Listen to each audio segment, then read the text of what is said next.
اللہ الرحمن الرحیم. اس سے پہلے ایک نشست متفرق سوالات کی نظر ہو گئی تھی. میرا خیال یہ ہے کہ ہر نشست کا کوئی ایک موضوع ایسا رہنا چاہیے جس میں بات سے بات نکلے اور اس موضوع کے اطراف کا ہم جائزہ لے سکیں. آپ لوگ بات شروع کر سکتے ہیں. دیکھیے کہاں سے شروع کرتے ہیں اور کہاں تک پہنچتی ہے. آج ہمارا ایک مشترکہ سوال ہے. اصل میں سوال یہ کہ جب ہم اللہ تعالیٰ کی ذات کے بارے میں بات کرتے ہیں تو ہم ان کے لیے ایک لفظ استعمال کرتے ہیں کہ وہ لامحدود. اسی طرح جب ہم وقت کی بات کرتے ہیں تو وقت کے لیے بھی جو لفظ ہم استعمال کرتے ہیں وہ ہم یہ کہتے ہیں کہ ایک لامتناہی چیز ہے. وقت کا آغاز کیا تھا کوئی نہیں جانتا, وقت کا اختتام کیا ہے کوئی نہیں جانتا. اور بعض دفعہ یہ ایز اے کوٹیشن بھی کہہ لیں یہ چیز یوز ہوتی ہے کہ وقت ہی شاید خدا ہے. تو اس چیز کو آپ کس نظر میں دیکھتے ہیں کہ کیا یہ واقعی, کیونکہ کچھ جگہوں پہ پتہ چلتا ہے کہ وقت جو ہے وہ اللہ تعالیٰ نے جب سوچا کہ میں کوئی چیز تخلیق کروں گا تو وقت کا آغاز تب سے ہوا, لیکن جس طرح ہم ایک نارمل سے ہمیں نہیں پتا کہ وقت کا آغاز کیا ہے اس کا اختتام کیا ہے, کہ آیا جب صرف خدا تعالیٰ کی ذات تھی تو کیا وقت کا کوئی وجود نہیں تھا. ان کے ساتھ ہی یہ ریلیٹڈ جو میں تھوڑے سے ایڈیشن کروں گی, جیسے اقبال نے کہا کہ عشق کی تنوین میں عصر رواں کے سوا اور بھی زمانے ہیں جن کا نہیں ہے, اور زمانے بھی ہیں جن کا نہیں کوئی نام. تو وہ اور زمانے کون سے ہیں جن کا نام نہیں ہے, جو آنکھوں سے پوشیدہ ہے, جو نگاہ کے سامنے نہیں ہے, جن کی تاریخ ہمارے سامنے رقم نہیں ہوتی, ان کے بارے میں کچھ ارشاد ہے. اس میں دو تین چیزیں جمع ہو گئی ہیں. پہلی چیز تو یہ سمجھ لیجئے کہ وقت کے دو پہلو ہیں. ایک وقت بالکل اضافی ہے اور وہ مختلف مخلوقات جس موقع و محل میں پڑی ہوئی ہیں ان کے لیے جو مکان یا اسپیس اللہ تعالیٰ نے قائم کر دیا ہے اس سے پیدا ہوتا ہے. جیسے ہماری زمین کا ایک وقت ہے, ظاہر ہے کہ اگر اس زمین کی عمر شروع ہوگی تو اسی سے اس کا وقت بھی شروع ہو جائے گا. مریخ کا اپنا ایک وقت ہے, انسان کا وقت کا ایک اپنا تصور ہے. آئنسٹائن نے جب اپنا نظریہ اضافیت پیش کیا تو وقت کے ان پہلوؤں کی طرف توجہ دلائی اور یہ بتایا کہ کس طریقے سے وقت اضافی جہتوں میں ہمارے سامنے نمایاں ہوتا ہے. تو ایک تو وہ وقت ہے. اب ظاہر ہے کہ مثال کے طور پر کائنات ہے, جب اس کی ابتدا کی گئی ہوگی تو ایک لمحہ ہے جس سے اس کی ابتدا ہوئی ہے. اس کے بعد ہم دیکھ رہے ہیں کہ اس میں شب و روز آتے ہیں, اس میں سورج طلوع ہوتا ہے, اس سے وقت کا ایک تعین پیدا ہوتا ہے اور یہ چیز آگے بڑھتی چلی جاتی ہے. وقت کا ایک دوسرا پہلو وہ ہے جس کا تعلق اللہ تعالیٰ کی صفات سے. اللہ تعالیٰ کی صفات میں یہ چیز ہے کہ اس کو ہمیشہ سے بقا ہے, یعنی ایسا نہیں ہے کہ کبھی کوئی ایسا زمانہ تھا جس میں اللہ نہیں تھا یا ایسا کوئی زمانہ آئے گا جس میں اللہ نہیں ہوگا.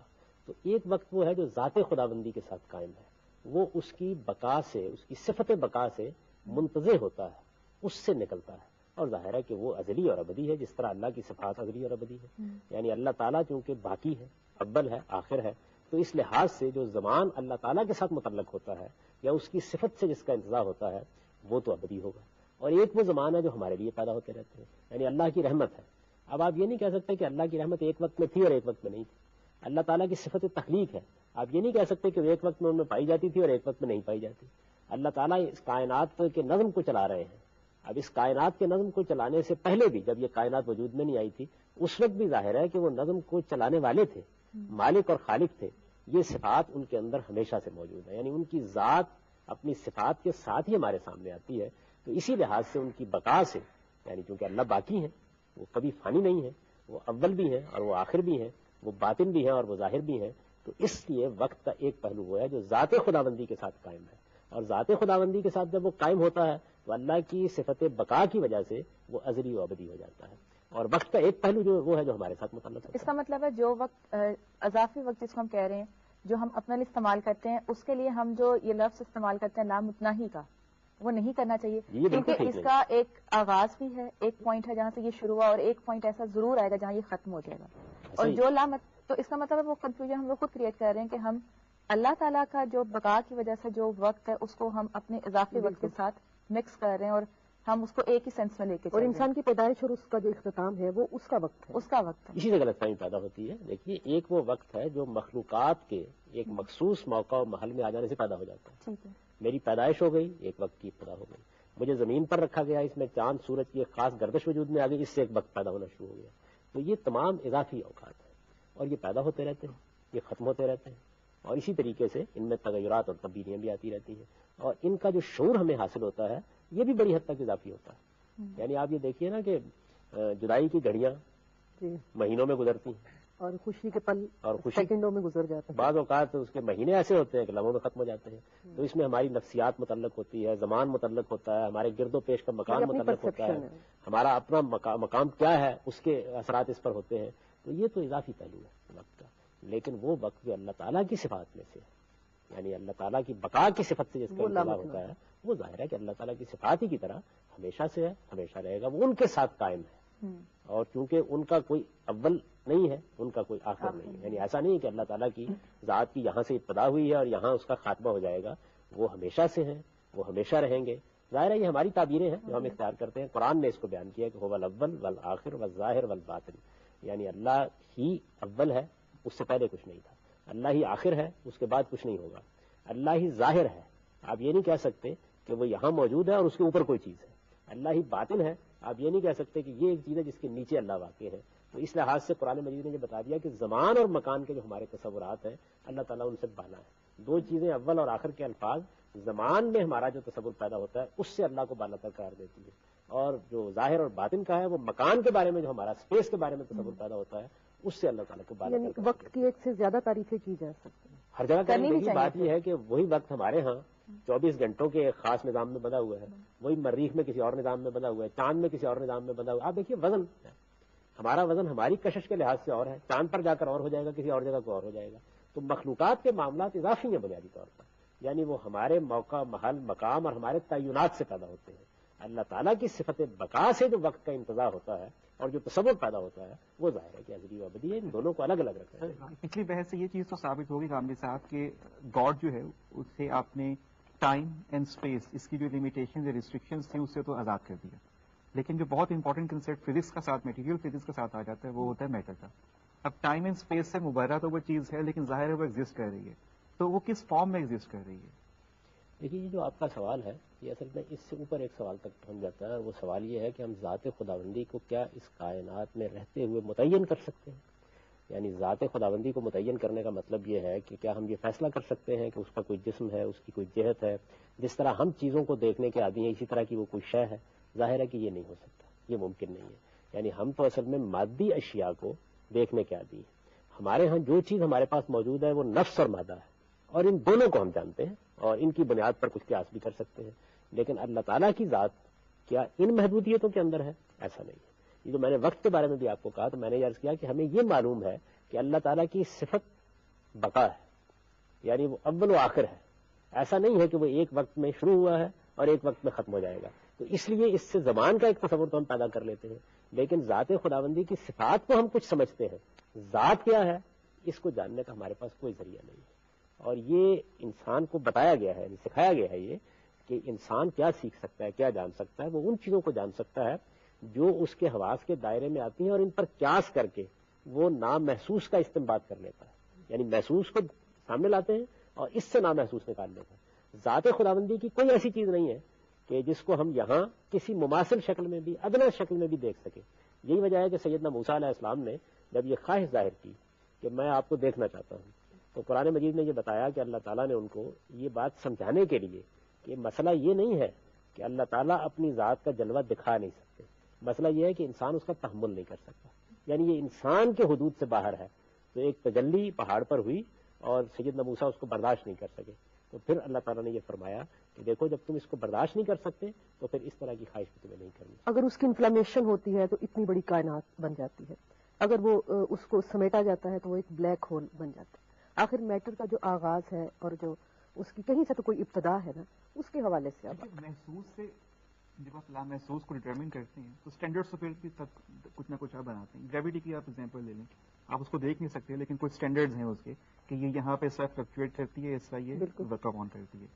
فزکس کے اگر آپ روح سے دیکھیں، خاص طور پہ ماڈرن فزکس میں یا تھیوریٹیکل فزکس میں، تو اس میں سب سے بڑا معمہ یا سب سے بڑا کویسچن جو پوری دنیا کے سائنٹسٹ کر رہے ہیں وہ یہ ہے کہ جو جتنی ساری فورسز ہیں جو اس یونیورس کو کر رہی ہیں، پہلے 5 تھیں، پھر ڈاکٹر عبدالسلام اور ان کی ایفرٹس تھیں، تو اب 4 رہ گئی، کہ اگر آپ ان کو یونیفائڈ کر لیتے ہیں، یونیفائی کر لیتے ہیں، اس کو وہ نام دیتے ہیں گرینڈ یونیفائڈ فورس کا یا گرینڈ یونیفائڈ تھیوری کا. سو وہ بیسیکلی ایک گاڈ ہے کیونکہ وہی فورسز ہیں جو پوری کائنات کو رن کر رہی ہیں. اس کے متعلق یہ بات یہ ہے کہ قرآن مجید اس کی تردید کرتا ہے. وہ یہ کہتا ہے کہ یہ پوری کی پوری کائنات اللہ تعالیٰ کے کون سے وجود میں آئی ہے. یعنی ایسا نہیں کہ ذات خداوندی نے تعینات قبول کر لی ہیں. ایک چیز یہ ہے نا، جس طرح کہ وحدت الوجود کا فلسفہ بیان کرتا ہے کہ اصل میں وجود ذات باری کا ہے، وہی حقیقی وجود ہے. یہ جو ہمیں تعینات نظر آ رہے ہیں اشیاء کی صورت میں، تنزلات کی صورت میں، کوئی چیز ایک شکل میں ہے، کوئی دوسری شکل میں ہے، مادے کی صورت میں، نفس کی صورت میں، ان کی کوئی حقیقت نہیں ہے. یہ ایسے ہی ہے کہ جس طرح کسی چیز کے ظلال یا کسی چیز کے سائے ہوتے ہیں، یا خواب میں آپ تمثیلی صورتیں دیکھتے ہیں، یہ اپنی کوئی حقیقت نہیں رکھتے. اصل حقیقت اور اصلی وجود اللہ تعالیٰ ہی کا ہے. ایک نقطہ نظر یہ ہے. لیکن قرآن مجید اس کی تردید کرتا ہے. وہ یہ کہتا ہے کہ ذات خداوندی کو نہ اس پر قیاس کرو، نہ اس طرح سمجھنے کی کوشش کرو، نہ وہ تمہاری گرفت میں آ سکتی ہے. وہ جہت سے بالا تر ہے، وہ حدود سے بالا تر ہے. اس کے بارے میں ذات کی حیثیت سے تم کچھ نہیں جان سکتے، اس لیے کہ تمہارے اندر وہ چیز ہی موجود نہیں ہے جس کی بنیاد پر اس کو سمجھایا جا سکے. البتہ اس کی صفات کو تم سمجھ سکتے ہو، اور صفات کو اس لیے سمجھ سکتے ہو کہ اس کی صفات کا کچھ پرتاؤ تمہارے اندر بھی موجود ہے. رحمت تمہارے اندر بھی موجود ہے تو اس کی رحمت کا بھی کچھ اندازہ کر سکتے ہو. تخلیق کا تم بھی ایک مزاج رکھتے ہو، اس لیے اس کی تخلیق کو بھی کسی حد تک سمجھ سکتے ہو. یہی معاملہ باقی صفات کا ہے. تو صفات کے لیے تو کچھ نہ کچھ علم انسان کو دیا جا سکتا ہے. چنانچہ قرآن نے اپنے اللہ تعالیٰ کی معرفت کے سارے بیان کی بنیاد صفات کے بیان پر رکھی ہے. وہ صفاتی کو بیان کرتا ہے. ذات خداوندی کا معاملہ یہ نہیں ہے. تو اس چیز کو قرآن نے واضح بھی کیا. یہ بتایا کہ دیکھو تمہیں اس کائنات کے بارے میں یا اس سے ماورا عالم کے بارے میں جو باتیں بتائی جاتی ہیں اس میں بھی ہم متشابہات کا اسلوب اختیار کرتے ہیں. یعنی دنیا کی کسی چیز کو لیتے ہیں اور اس کے ساتھ تشبیہ دے کر، اس کے مماثل قرار دے کر اس بات کا کوئی تصور قائم کرتے ہیں. اللہ تعالیٰ کے لیے یہ طریقہ بھی اختیار نہیں کیا جا سکتا. اس کی وجہ یہ ہے کہ اس کی ذات کے حد تک کوئی مماثل یا متشابہ چیز بھی ہمارے پاس موجود نہیں ہے. تو یہ چیز ہے جس کو سمجھنا تمہارے لیے ممکن نہیں ہے. اس کی صفات کا تصور البتہ تم کر سکتے ہو. تو اس میں ظاہر ہے کہ مغرب مشرق کے فلسفوں میں وحدت الوجود ایک پورا نقطہ نظر رہا ہے، اور اس میں کائنات ہی کو اس طرح دیکھا جاتا ہے کہ جس میں ذات خداوندی ہی اصل حقیقت قرار پا جاتی ہے. اور پھر آپ اس کو تعینات کے حوالے سے دیکھتے ہیں تو کائنات حقیقت کے حوالے سے دیکھتے ہیں تو آپ کہتے ہیں ذات خداوندی. لیکن قرآن مجید اس کو قبول نہیں کرتا، اور وہ یہ کہتا ہے کہ یہ جو وحدت تمہیں نظر آ رہی ہے، جس وحدت کی طرف بڑھ رہے ہو، یہ جیسے آپ نے فرمایا کہ طبیعیات میں مختلف قوتیں اب آہستہ آہستہ کم ہوتی چلی جا رہی ہیں، تو وہ آخری وحدت بھی اصل میں وہ ہوگی جس میں تم اس جگہ پہنچو گے کہ قول یا ارادہ الہی وہ اصل میں کائنات کے تعینات کی صورت اختیار کر رہا ہے، نہ کہ خود ذات خداوندی. تو جب انسان اس لمٹ تک پہنچ جائے گا، کیونکہ جیسے ابھی ہم بات کر رہے ہیں کہ ہم اللہ تعالیٰ کی ذات کے بارے میں تو کچھ نہیں جان سکتے، لیکن اگر ایک لمحہ وہ آتا ہے اس کائنات میں کہ جب سائنسدان اس قابل ہو جاتے ہیں کہ وہ ان ساری فورسز کو اکٹھا کر کے اور اس کال کی حقیقت کو جان لیں، تب اس وقت میں ہماری اس دنیا پہ کس قسم کا اس کا کیا افیکٹ ہوگا اس دنیا پہ؟ اگر فرض کر لیجئے کہ کال کی حقیقت جان بھی لی جائے، کیونکہ وہ تو تب کال بھی ذات کی وہ ایک صفت ہی ہے. یعنی خود کال بھی ذات سے صادر ہوتا ہے. جس طرح مثال کے طور پر میں کوئی چیز تصنیف کرتا ہوں، کوئی چیز بولتا ہوں، کوئی بات کہتا ہوں، تو مجھ سے جو بات نکل رہی ہوتی ہے وہ اگر فرض کر لیجئے کہ اپنی ایک حقیقت رکھتی ہے، یعنی اپنی ایک طبیعیاتی حقیقت بھی رکھتی ہے، تو آپ اسی تک پہنچیں گے زیادہ سے زیادہ. میری ذات آپ کی گرفت میں نہیں آئے گی. تو یہ ساری جتنی ہماری جدوجہد ہے یہ بھی اصل میں وہیں پہنچ جائے گی. یعنی ارادہ الہی جس کو قرآن بیان کرتا ہے نا کہ اللہ تعالیٰ جب یہ چاہتے ہیں کہ وہ تخلیق کرے تو وہ کہتے ہیں کن، یعنی وہ گویا ایک کلمہ بولتے ہیں، اور وہ کلمہ ہے جو پھر تعینات اختیار کرتا چلا جاتا ہے. ان کی تخلیق کا پروسیس یہ بیان ہوا ہے. تو آپ اس آخری کلمے تک پہنچیں گے تو وہ وحدت آپ تلاش کر لیں گے. اسی جانب بڑھ رہے ہیں ہمارے جو صوفی حضرات عرفان اور شہود کے ذریعے سے وحدت کا سراغ لگاتے ہیں، وہ بھی اصل میں اسی کلمے کی وحدت دیکھ رہے ہوتے ہیں. تو کلمہ ذات باری سے صادر ہوا ہے، وہ ذات باری نہیں ہے یا ذات باری کا حصہ نہیں ہے. بالکل اسی طرح جس طرح میرا قول مجھ سے صادر ہوتا ہے، میری بات مجھ سے صادر ہوتی ہے، لیکن وہ میری ذات کا حصہ نہیں ہے. وہ بھی میری ایک صفت تکلم کا ظہور ہے در حقیقت. تو یہ آخر میں پہنچنے کے بعد بھی ایسا نہیں کہ ہم اس حریم ذات میں داخل ہو جائیں گے، اس میں داخل ہونے کا کوئی راستہ یعنی علم کا جو اختتام ہے وہ ہی حرف آغاز ہے. وہی حرف آغاز. یعنی ایسا نہیں ہو سکتا کہ آپ اس جگہ پہنچ جائیں. اور دیکھیے بات یہ ہے کہ علم صرف یہی نہیں ہے کہ آپ ہر چیز کو جان لیں. بہت بڑا علم یہ بھی ہے کہ آپ یہ جان لیں آپ کیا نہیں جان سکتے. صحیح. یعنی یہ جان لینا بھی بہت بڑا علم ہے. آپ دیکھیں سائنس کی یہ جدید سائنس کی جو ترقی ہوئی ہے کہاں سے ہوئی ہے؟ یہ ایک اعتراف عجز سے ہوئی ہے. یعنی پہلے ہمارا فلسفہ زیادہ تر مابعدت طبیعیات کے مسائل سے دلچسپی رکھتا تھا. وجود کی بحث صدیوں تک فلسفے پر چھائی رہی. یہ تو کانٹ ہے جس نے وجود کی بحث کا رخ علم کی طرف موڑا، ورنہ عام طور پر وجود کیا ہے، بینگ کیا ہے، اس کی حقیقت کیا ہے، اسی کو زیادہ تر موضوع بنایا جاتا تھا. یعنی یہ جو معلول جس کو ہم کہتے ہیں، جس کی علت تلاش کی جاتی ہے، اس کو ہی زیادہ تر موضوع بنا کر اس کے اوپر غور کیا جاتا تھا. اور پھر اس کے اندر کیونکہ ایک بڑی مشترک حقیقت وجود ہے اور وہی حقیقی محسوس ہوتا ہے، بینگ یہ جو اصل میں تعینات قبول کر لیا، تو یہ بہت موضوع بن گئی ہوئی تھی. سائنس نے فیصلہ کیا انہوں نے یہ فیصلہ کیا کہ دیکھیے بات یہ ہے کہ ہم مابعد طبیعت میٹا فزکس کی طرف راستہ نہیں پاتے، یعنی ہمارے پاس کوئی ذرائع نہیں وہاں جانے کے. بہتر یہ ہے کہ ہم وائے کے بجائے ہاؤ کے ساتھ اپنی دلچسپی پیدا کریں. یہ سب کیسے ہو رہا ہے؟ تو چنانچہ اس کا نتیجہ یہ نکلا کہ انسان اپنے حدود میں آ گیا تو بڑی ترقی شروع ہو گئی. لیکن انسان اپنے اس حد سے آگے بڑھ کے جب چاہتا ہے کسی چیز کو متعین کرنا تو راستہ کوئی نہیں ہے. دیکھیے اس وقت ہمارے پاس 3000 سال کی کم و بیش فلسفے کی تاریخ ہے. اس سارے کا آپ مطالعہ کر لیں تو آپ یہ دیکھیں گے کہ اس میں آپ کو کوئی نتیجہ حاصل نہیں ہوتا. یعنی جو بڑے سے بڑا سائنٹیفک نظریہ پیش کیا گیا وہ یہی وحدت الوجود کا نظریہ ہے، لیکن قرآن مجید اس کی تردید کر دیتا ہے. اور ایسا ہونا بھی چاہیے. اس کی وجہ یہ کہ ان تعینات کی وحدت کے باوجود اسے ذات خداوندی کی حقیقت قرار دینا یہ ایک بڑی بات ہے جو منہ سے نکالتے وقت 1000 بار سوچنا چاہیے. جب حدودوں پہ متعین فرما دی گئی ہیں اور جب بتا دیا گیا کہ انسان کی کتنی ہی انسان ترقی کر لے اور انسانی ترقی کتنے ہی عروج تک پہنچ جائے اور انسان کی لمٹس جو ہیں وہ اس میں ہی رہے گا، تو پھر یہ اتنے ہزاروں لوگ علم و فن کا سہارا لے کے، اپنے ادب کا سہارا لے کے، یا اپنی جو ان کی دماغی سطح ہوتی ہے اس کا سہارا لے کے خدا کی پہنچ اور جستجو میں جو جاتے ہیں تو ان کو اس کون و مکان کی تلاش میں کیا حاصل ہوتا ہے؟ یہی بات یہ ہے کہ آپ اپنی ساری قوتوں اور صلاحیتوں کو اس عالم طبیعیات کے اندر کار فرما کیجیے. اس سے آپ کو زندگی سنوارنے کے آداب حاصل ہوں گے، اس سے سوشل سائنسز کے اصول نکلیں گے، اس کی بنیاد پر آپ اس عالم طبیعیات کے قوانین دریافت کریں گے. اس سے آپ کے لیے یہ دیکھیے کیسے اکتشافات اور کیسی ایجادات آپ کے سامنے آ رہی ہیں، یہ سامنے آئیں گی. یہ کوئی معمولی میدان نہیں ہے. خدا بننے کی کوشش نہیں کرنی چاہیے. یعنی ہر مخلوق کو اپنے حدود پہچاننے ضروری ہے. تو اس معاملے میں اللہ تعالیٰ نے یہ کیا ہے کہ جتنا علم انسان کے لیے ذات خداوندی کا اور صفات الہی کا ممکن تھا وہ اپنے نبیوں کے ذریعے سے دے دیا ہے.